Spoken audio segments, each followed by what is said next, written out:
if you don't mind just staying just a couple of minutes longer, I'd love to hear your biggest takeaway, if you don't mind sharing with me, just to end on a really high note. I'm so grateful you're here. I just really love the first thing that comes to mind of what you enjoyed most out of today.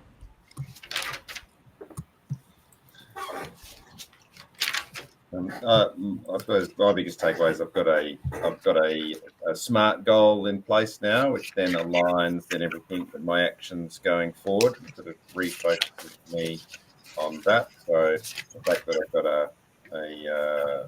a breakthrough goal that I feel comfortable with, I can repeat it to myself, I can remind myself of it, which will keep my actions aligned to achieve that goal. Awesome. Thanks, Dale. Mine is the horizons was quite useful in the end after putting that all together and then finishing off with that going.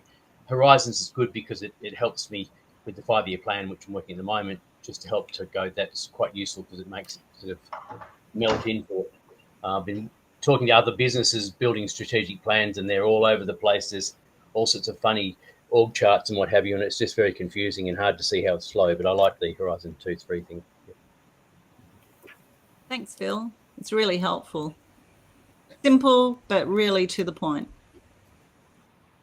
Yeah, it was a lot of content, but really awesome. So definitely something to go back on.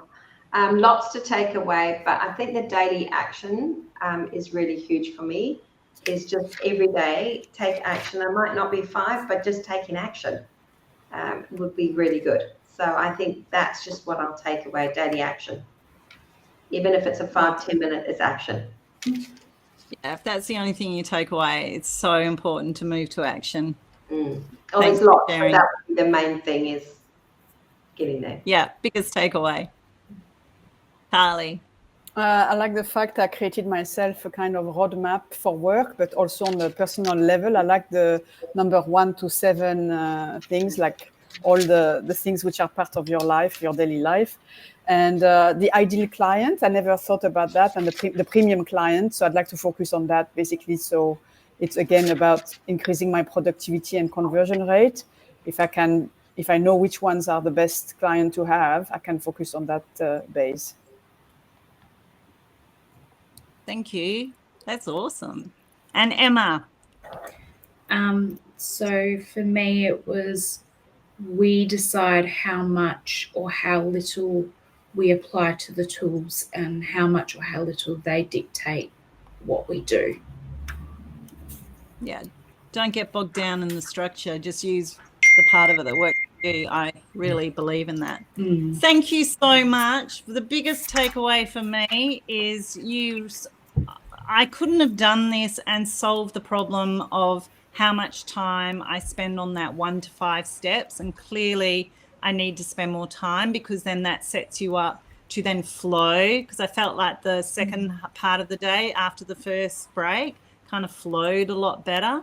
I'd encourage you, once it settles, what your thoughts are on that, because that will now, I've been stuck with actually all the courses in my head and in all my resources that I use with clients, but I've been stuck on how to lay it out in different lessons, in different models. So I feel like I'm much closer to that now. So thank you so much. And thank you so much for just trusting me and coming on this journey. Thank you so much. You are just amazing people. And now enjoy whatever goodies is in that pack from Vera and think of us all together and the experience we've had together, and enjoy the rest of your weekend. Thank you so much. Thank you. Thank you, Fleur. It's awesome. Thanks, everyone. Thanks, everyone, for your feedback. Thanks so much, Fleur. Appreciate your work. Yeah. See you. Thank you. Bye, everyone. Getting on my track now. See ya. Bye. Go farming. Good stuff on the tech, Emma, too. That's quite all right. Thanks.